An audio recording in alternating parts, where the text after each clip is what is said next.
All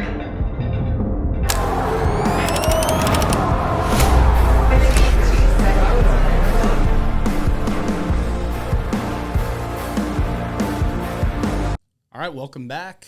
Today, I'm going to try not to butcher his name. We have a special guest, Jon Deletoile. Yeah. There we go. Okay. Oh, that's impressive. Yeah. For you. I was like, don't do is that French Canadian?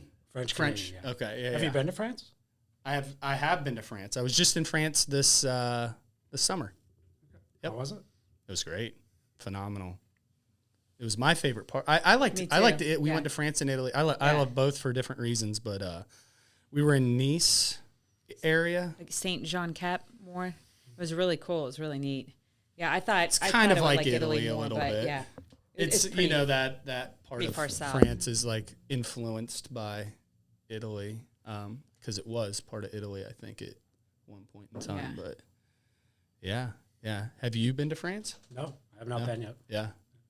It's awesome. I've been a few times. 3. Paris twice. And then this one down in the French Riviera, kind of Mediterranean. So it was cool.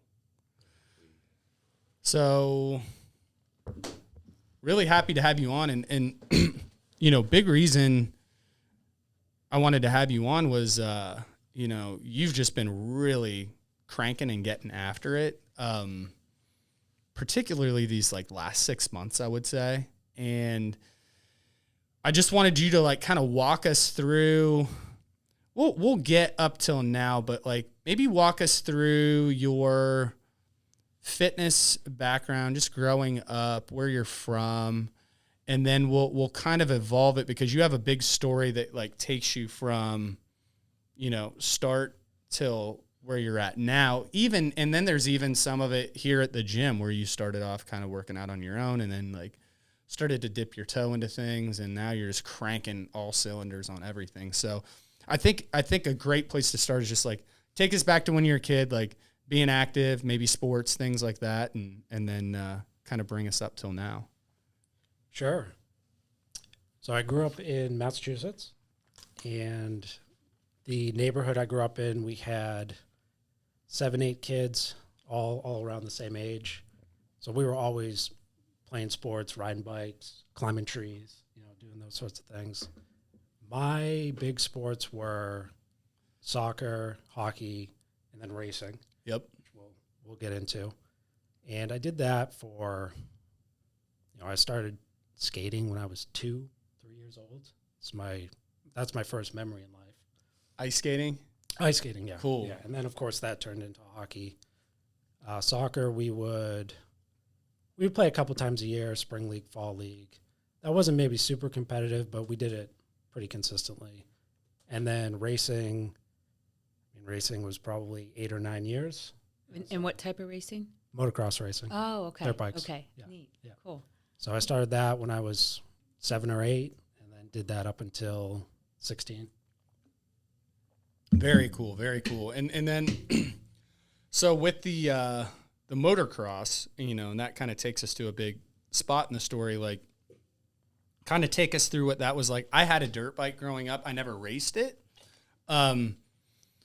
but from I don't know, all through I would say 5th through 8th grade, that was probably my favorite thing to do. We had a lot of fields and kind of land around us that was wide open. So we would just take, as soon as it was warm out, me and my brother shared it, and we would just take turns just flying around and jumping off things. It was my favorite thing to do. And so tell me a little bit about racing and how that whole thing was. Yeah. So we were racing for years. Truth be told, I wasn't that great. My brother was the talent when it came to racing. Yep. I was better at the team sports, and then he was sort of better at that. But we both did what each other was doing. Yep. And is this an older brother or? Younger brother. I'm the oldest. Okay. How many siblings do you have? Two younger brothers. Okay, cool. Yep. Yeah, so racing, it was similar to a sport. We would go to tracks during the week to practice. Yep. And then on race weekend, you have your race. So it was, it was structured like that. We would do maybe 12 to 14 races per year, mostly over the summer. Yeah. We would go every weekend. Yeah. Right. And while the weather is good, that pretty much hits the summertime. And yeah, there was summer of '08, late June. We just went to, there were different tiers of racing. So there was local racing, which is the equivalent of, showing up and doing a local half marathon type of thing. It was just the local community. And then you could do bigger and bigger forms. So we were doing just a local race. This was a track right down the street from my parents' house. We'd gone to 1 million times. And the way that race day works is at the start of race day, you get a practice. So you get a couple laps, and then you go into the racing. Practice of race day. I'm just coming around, getting warmed up, doing my thing. And I came up to a jump. I'd done it 1 million times. Track I'd done 1 million laps on, done 1 million times. I don't really know what went wrong, but right when I took off, I blacked out, but I could tell right when I took off something wasn't right. And then I kind of came back to on the ground in a lot of pain. Couldn't really, I was really nervous that I broke my back because I couldn't move my body and my whole torso was just on fire. So at races, they have EMTs and ambulances there. So the EMTs come over, they're asking, what's wrong, what hurts? I'm like, my back hurts so bad. And then, I can't move my body. So I got feeling back in my right side, and I could move my right side around, but I couldn't move my left side. So it turns out I had, I didn't know this at the time, just laying on the ground, but I snapped my collarbone, separated my shoulder, torn AC joints gone, broke my radius and my ulnar actually off the hand. Oh, so it was, bones are going one way, hands going another way. The skin was still holding it on. Broken pelvis, which was all the pain I was feeling internally. And then the foot peg of the bike went through my leg. Oh, God. Broke my tib and then took a chunk of the tib out with it. So I had a massive, massive hole in my leg. Shit. How old were you? 16. Okay, so how old are you now? 32. Okay. Yeah. It's hard for me to think and do that math after that workout. Okay, that had to be so, scary no matter what, but as a 16-year-old, wow. What was the recovery like for that? Till 6 months ago. About 2 years. I can talk about that a lot, but it was, my body really hasn't been right until recently. So you felt like, man, I'm me again. Yeah.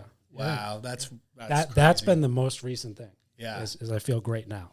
Yeah. You were firing on all cylinders in the gym, and so coming off of that, you're obviously still in high school.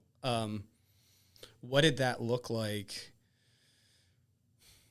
Did you have to take a lot of time off of school? Like, 'cause that's in the summer. So that is in the summer. Were you able to go back to school when it started? No, I missed probably the first 2 weeks of school. Okay. And then I went to school in a wheelchair. Okay. Yeah. So how long were you actually in the hospital then? I was in the hospital I was in ICU. Wow. When I first got there. Yeah, What was the biggest threat to you, like to your life? So I actually started dying from loss of blood. Oh, okay. Yeah. Okay, from the leg. So did they have to give you bags of blood? A lot of bags. Oh wow, So that's bad. When I was in the ambulance, so they moved me into the ambulance, and at first I was kind of with it because they're asking, what's your name, where are you, what's your date of birth, what were you doing, and then as I was laying there, so I have the stretcher. I'm in the stretcher. I have the neck brace on, so now I can't see anything. Just looking up, and I start feeling not feeling my fingertips and my toes anymore.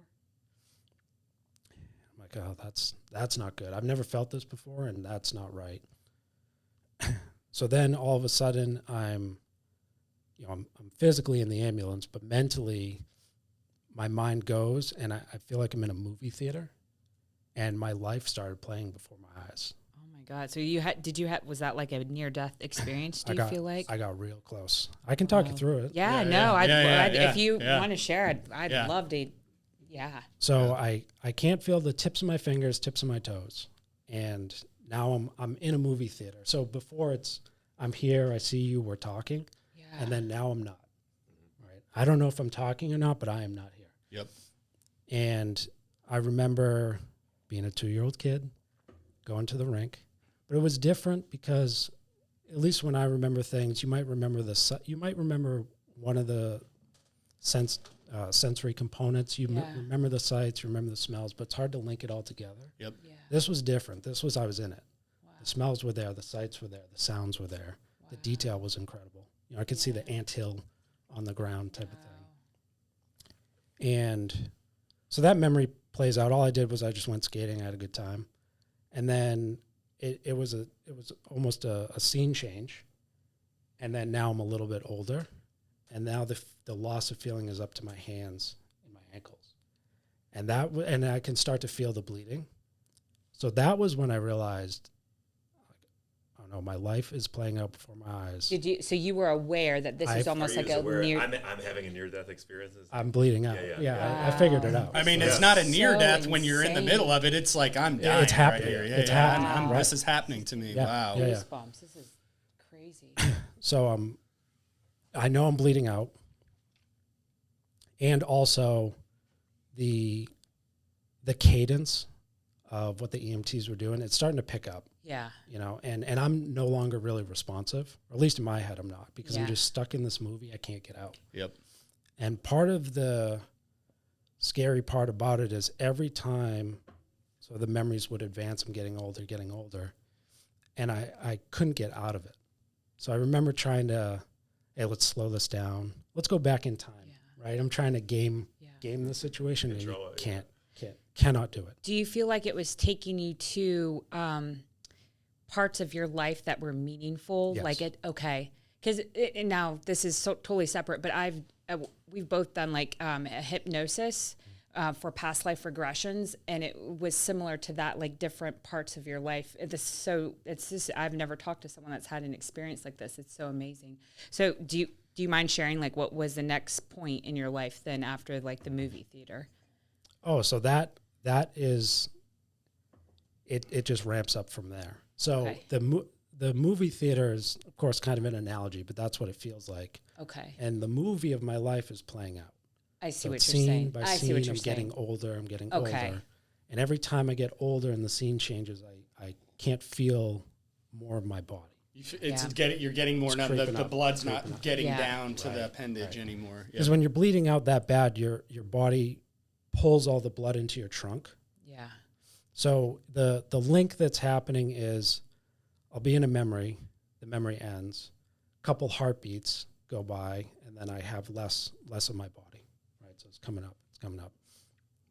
And right around the elbow, I start to feel, so this wasn't really linked to what I was seeing, but I start to feel massive emotional swings.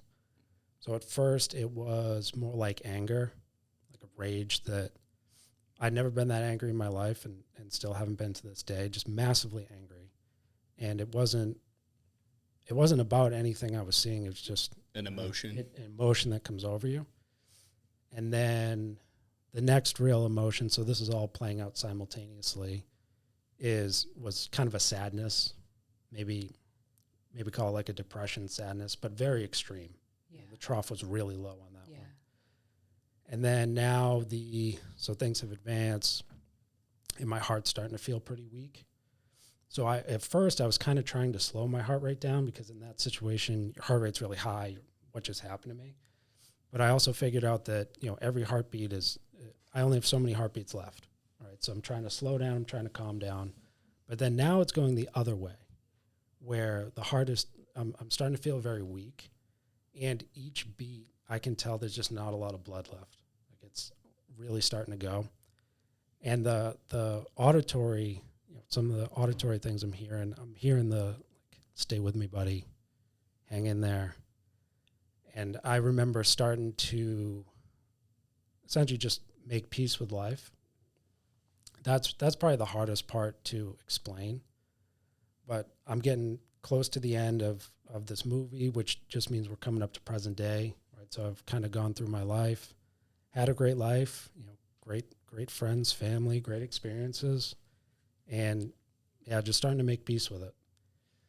So we get up to present day, and the last thing I remember is I'm coming up to the jump, I'm going over the jump, and right when I go over the jump, and so I kind of, I don't know, I guess I kind of like shut my eyes. Like, if you've ever taken a big hit. Take a brace, you're like, right, that moment where you brace for it.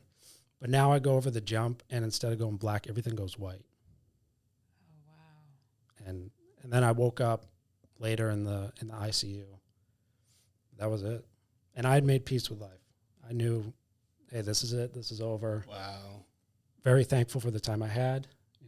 I was 16. I didn't do a whole lot per se. Sure. Yeah. But very thankful. And as far as I was concerned, that was it. How do you feel like that changed your life then? And besides the school, the way you thought about life and that had to have such a huge impact on you. It changed everything. Yeah. Absolutely everything. My perspective on life is very different from especially what it was before. And I would say relative to my peers, my friends who are similar age, we have similar values, what makes us friends, but there are some things that I see very differently. But at this stage, that was, over half my life ago. Yeah. I actually don't know what it's like to not have. Yeah. It's something probably hard like to that, remember right. before that now. Yeah. Well, how can you elaborate on how you feel like you see life differently? I just find it really interesting. I would say that although I've not been perfect on this, from that I live in the moment quite a bit. I'm here doing the podcast right now. Mm-hmm. Right. The workout was in the past. What I'm doing for the day is in the future, but I'm not thinking about that. I'm just here right now. So you don't dwell on things. Don't dwell on things. Once it's in the past and I learned the lesson, I've moved on. And same with the future. I do think about the future, but it's so uncertain. There's so many things can change very quickly. I learned that firsthand. Yeah. So being in the moment, really aligning my day, my week, my month, my year with my values. So I don't really like to negotiate away from the things I value. To me, life's not long enough to do that. Then just things like, things perhaps maybe a little bit more on the morbid side. Not necessarily dark or anything, but a couple of my friends, they're starting to go through like a quarter life crisis type of thing. And I don't have that at all. I have a memory, instead of thinking about, hey, what do I want out of life or things like that. It's like, hey, I remember when I was at the doorstep, So those would be a couple things I can think of. Obviously, you wouldn't wish this accident upon anyone. No. But do you see it as a gift? Yeah. Good question. Yeah. Very, very thankful that I was able to get put back together and live the type of life I want to live. But it was, at this stage, it's a gift, Did you have to relearn how to walk then? Everything. Yeah. Everything. And so how many, did you have to have surgeries on that leg or? 2 surgeries. Okay. And then did they have to put like a steel part in? No. So with my hand, I had to have my hand and my wrist put back together, reattached, and then 2 plates, 8 screws in the hand and wrist. And my leg, I had an option of putting the rod through the knee, and they were going to do a bunch of stuff. Or the second option was the tib was actually structurally intact. So the foot peg of the bike it took the bone, it chipped the bone and took the bone out, but the tib was straight other than that. So the second option was the tib's going to heal. The surgeon can go in and just clean everything out, and then it just heals. So the upside to the rod was that you heal faster. Downside was pretty involved surgery, risk of infection, metal detectors. You at least that one was the rod was going to have to come out. So it was 2 surgeries. And the downside to, or the up and the downside to just cleaning it out is, you don't have to have multiple surgeries. Metal detectors are okay. But the downside is longer healing. So I remember them presenting these options to me, and I'm laying there, and my pelvis is broken. My hand hadn't got reattached yet. So I had kind of a cast on it, but I had seen it, and my shoulder was still like, I could see it on my peripheral vision. And they're like, yeah, if we just clean it out, it's going to take a little longer to heal. I'm like, I'm okay with that. I don't think I'm getting up out of bed anytime soon. You're mangled at that point. Right. The whole left side of my body is kind of crushed. Yep. So how long did it take your pelvis? Does that heal like a normal broken bone in like 6 weeks? Or I'm imagining that takes a lot longer. Yeah, I think that one was more like 8 weeks. Yeah. Such a dense bone. Yeah, that's a difficult one. So that's something that I don't have pain, but that's something when I squat. Once I get to around parallel, I start to have a lot of trouble. Okay. Like just strength? It's sticky. Strength. Sticky. Okay. A lot of strength issues. Probably a lot of the pelvic floor. Did you go through physical therapy for that?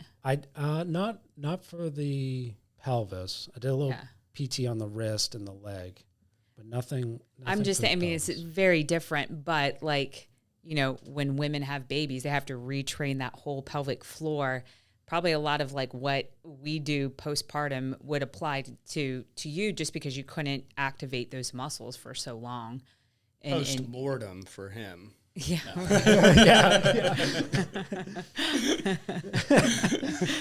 Post-mortem pelvic floor training.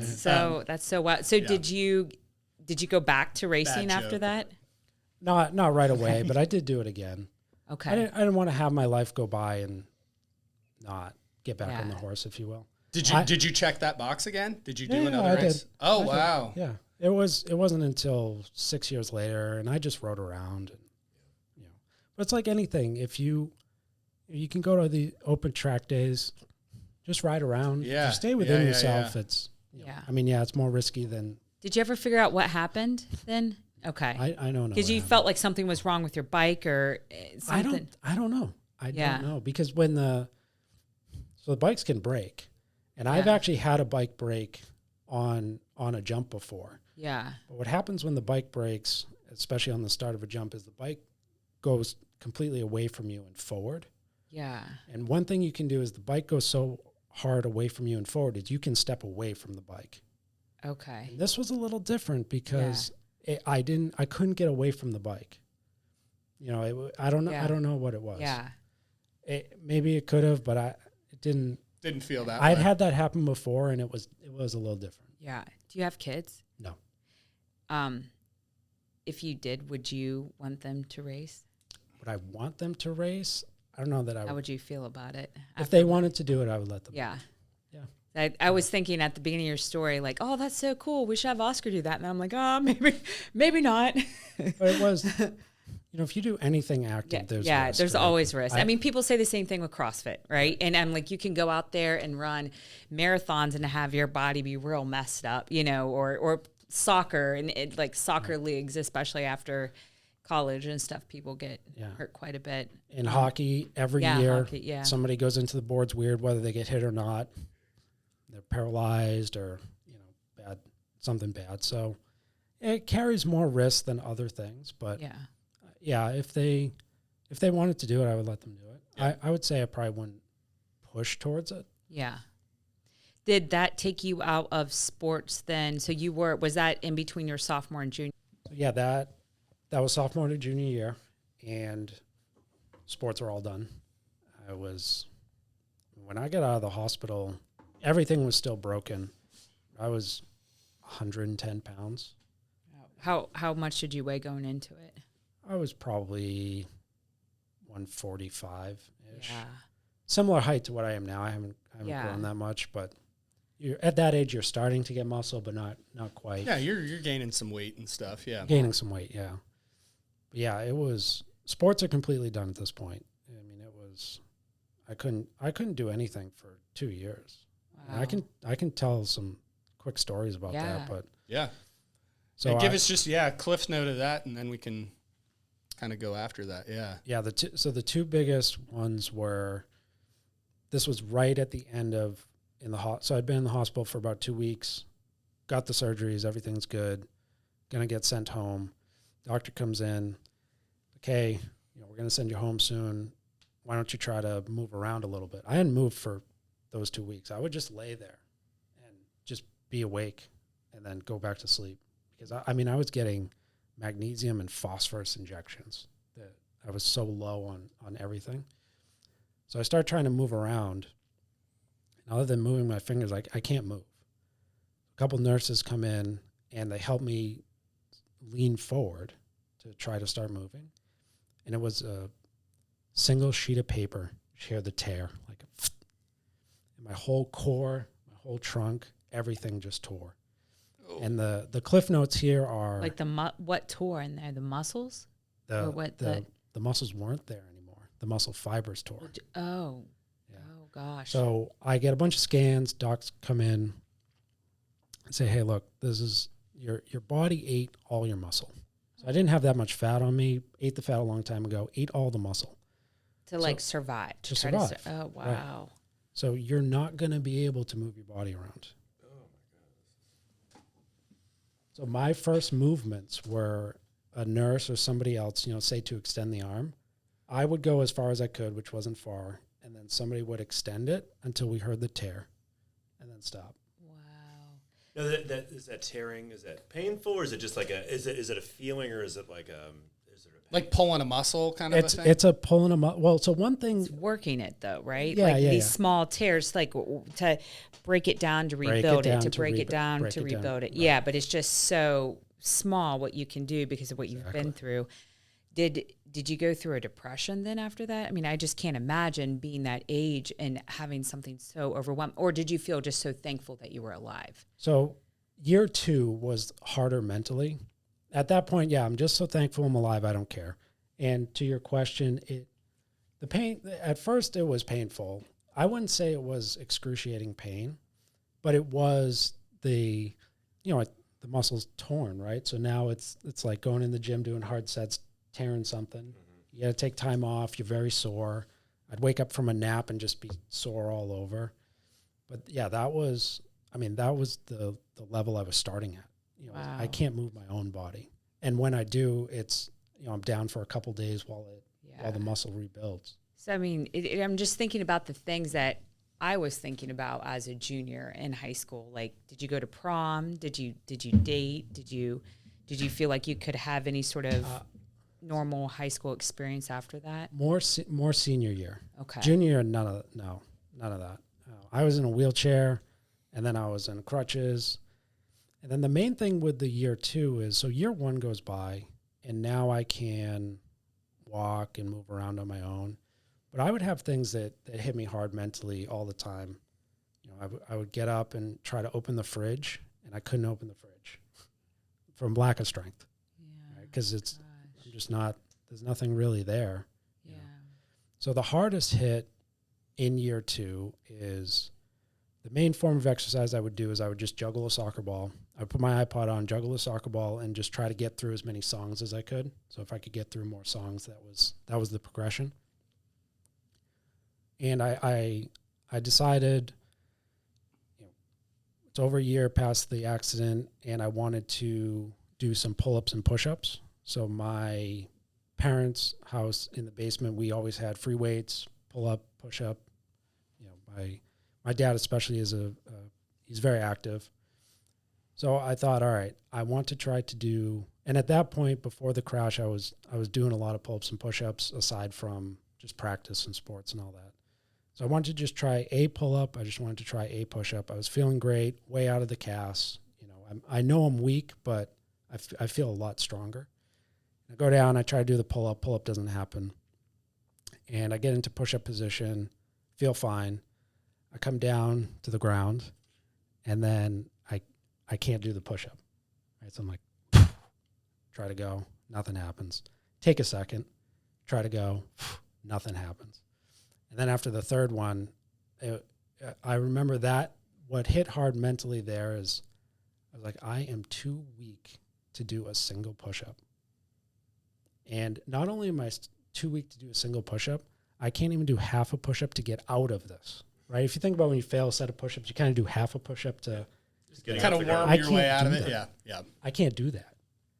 So I had a lot of valleys like that, and I was just living in my own head about it too. I wouldn't really talk to anybody about it. I wouldn't say anything. And that stuff it would affect me for days, weeks sometimes, where what's happening is I'm living a normal life, and then I just go to do something that either I used to do or if you're living a normal life isn't that big of a deal, and I would just fail it. And it wasn't necessarily that I failed it. It was just the reminder that I'm not even there yet to just do that thing, Riding a bike. It took me 3 days and this was well after the crash, to actually ride a bike again, because I was nervous that if I had to put especially my left leg down, that my leg would snap again. So my leg was weak for a long time. I had a hole in my leg for a while. So I spent days sitting on the bicycle, rocking back and forth to just kind of like test the leg, test the hip. So if you could stop the bike that way. Yep. And especially day one, I actually couldn't. If I was just putting weight, it was okay. But once I kind of lifted up and went down, I got a zinger all the way through. And it's like, I can't even do this yet. So those were the difficult things, is that on the outside looking in, you can't see anything. Yeah. But internally I was going through a lot. Yeah. It would probably make it, and I'm sure it still does to this day, tough to connect with people. I'm imagining other 16-year-olds, 17-year-olds. They cannot relate to this. This is, near-death experience that maybe people might go through in their 60s or 70s, and you probably felt like you're talking to like children. Yeah, I didn't really, I never wished that on anybody, right? Yeah. So, but it definitely is a disconnect. I actually still to this day, I still do connect with older people. Yeah. A lot easier than I do even, most of my friends are my age, but it still is kind of hard because I do have a different perspective. Yeah. And just have been through that.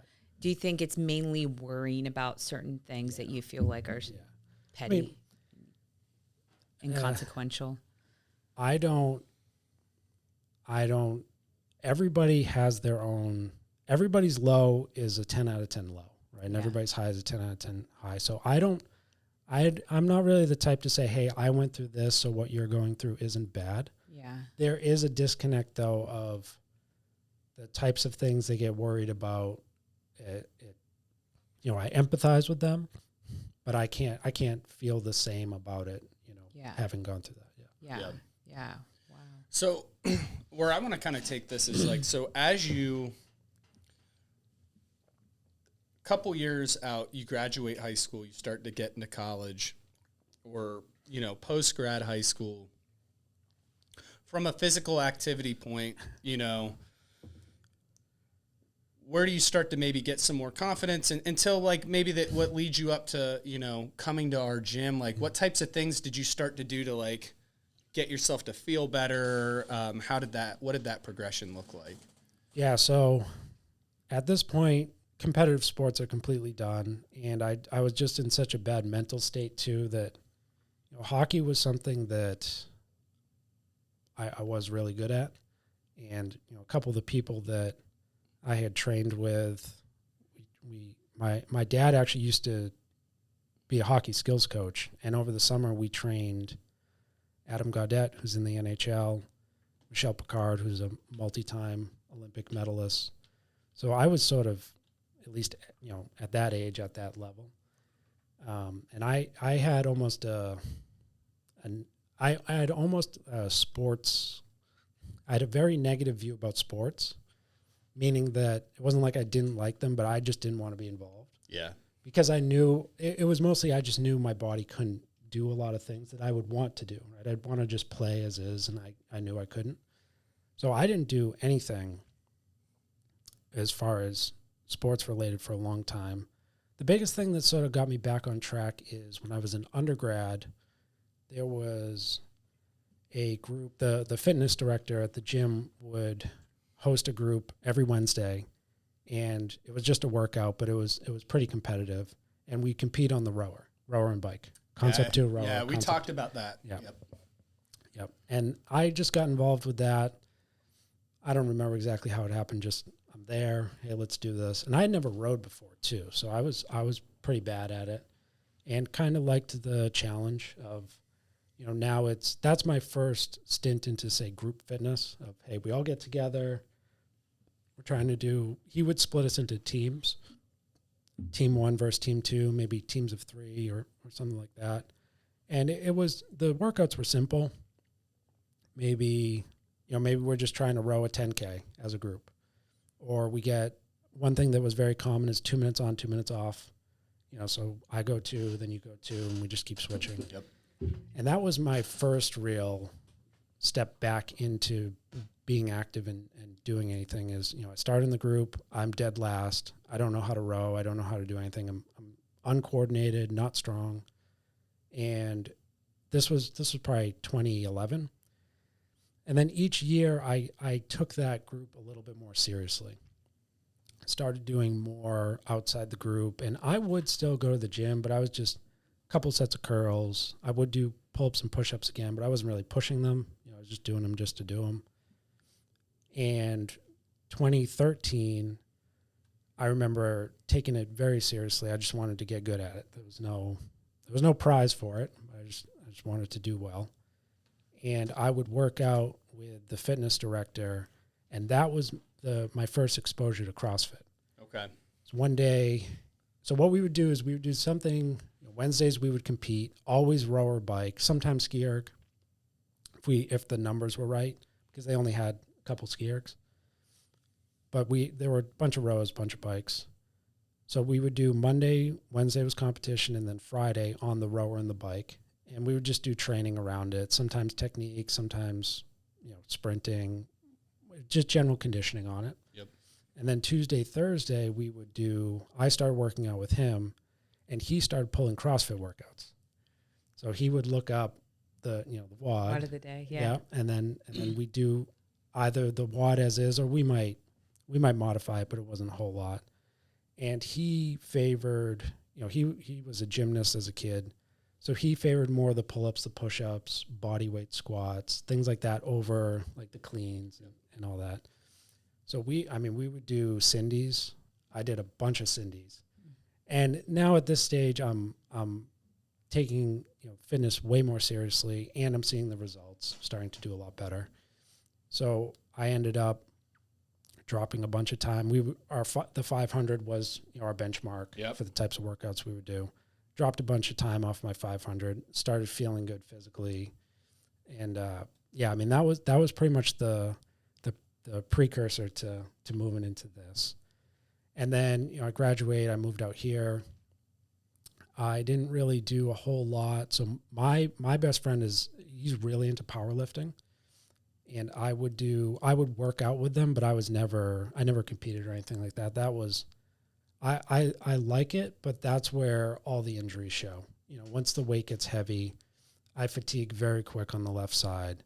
My technique got a whole lot better, but even with that, once the technique goes, I was failing pretty quick. So I think it was good to do. I enjoyed it. I learned a lot, but I wasn't really in on it. It was mostly the social aspect of hanging out with your buddy, doing something.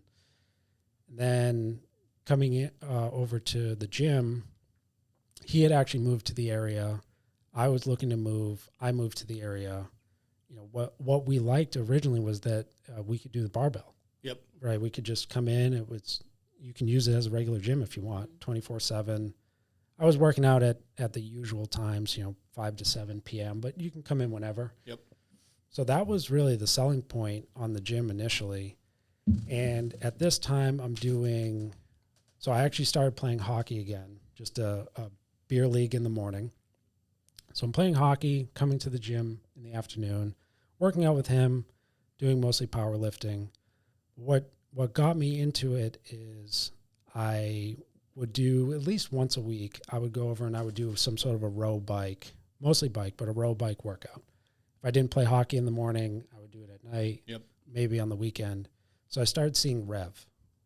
Right, REV is happening right in front of me. And it looks super fun. It reminded me of being back in the rowing group, and the movements. I'd never done any gymnastics, any Olympic lifting, so the movements were closer to what I had done. Yep. Right? Row, bike, run, base, let's say, and then things like I hadn't really done box jumps, but that was something I could see and sort of visualize doing. I had done burpees, even though I wasn't good at it, etc. So I started getting into the CrossFit side through REV.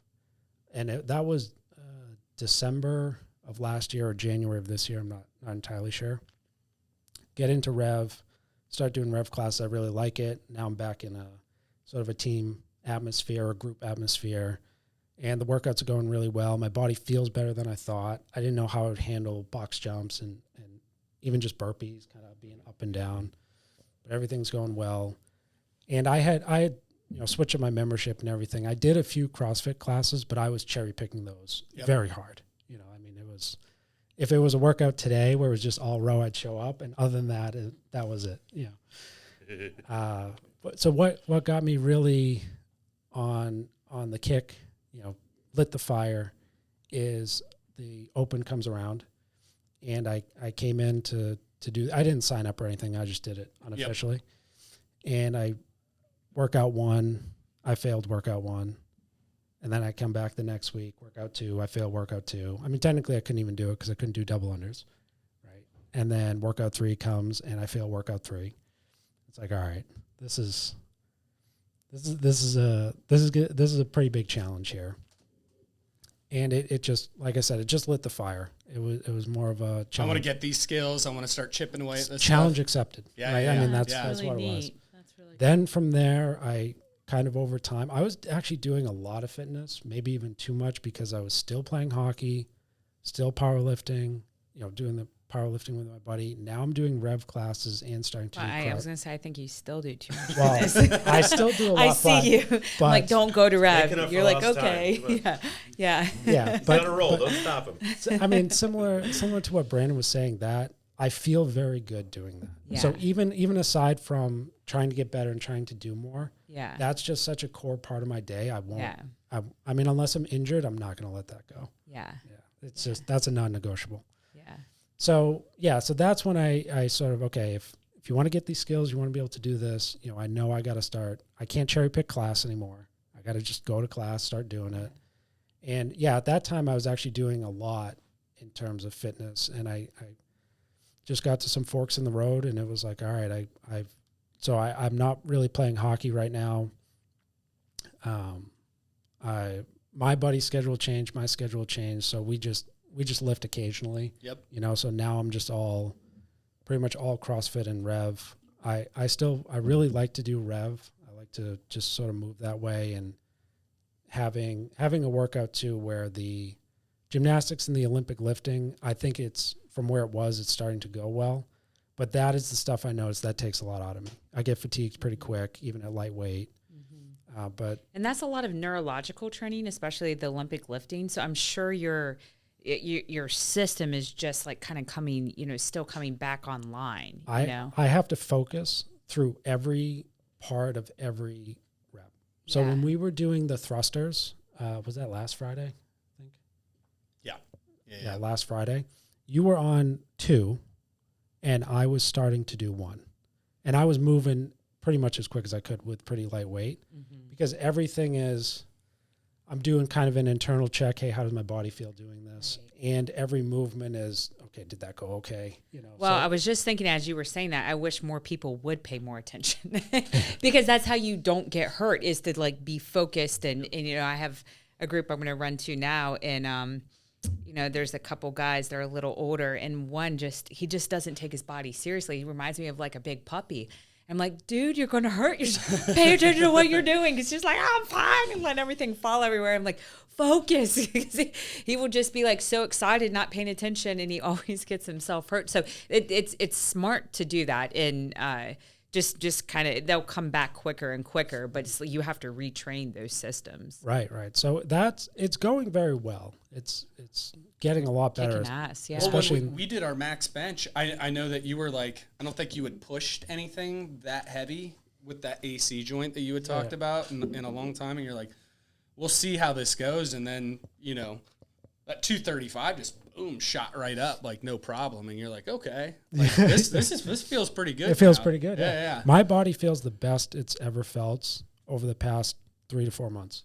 That's awesome. So is your goal now to like prepare for the Open? Yeah. Okay. Yeah. Sweet. Yeah. That's really cool. The core goal is, so last year I showed up and at least by my mindset, I couldn't do anything. I mean, I could physically do the dumbbell cleans and the burpees, but I really couldn't do it.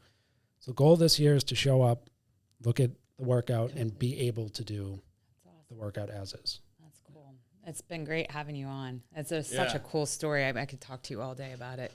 Yeah, and for people who are listening and you're being pretty modest, honestly, like he's out rabbit in the classes too. Like he's flying. Yeah, we take the around. class with him, and every day when you show up, I get excited because I'm like, I don't know, I've worked so hard to keep up with you. He's fun. Crushing the workouts. He's flying around, setting the tone for the class. So, Kate's got a boogie to her group here, but man, really appreciate you coming on. This was super cool. I'm excited to get this one out. Yeah. This will be out Monday. So, yeah, man, thank you so much for coming on. Thank you for having me. Yeah, appreciate it.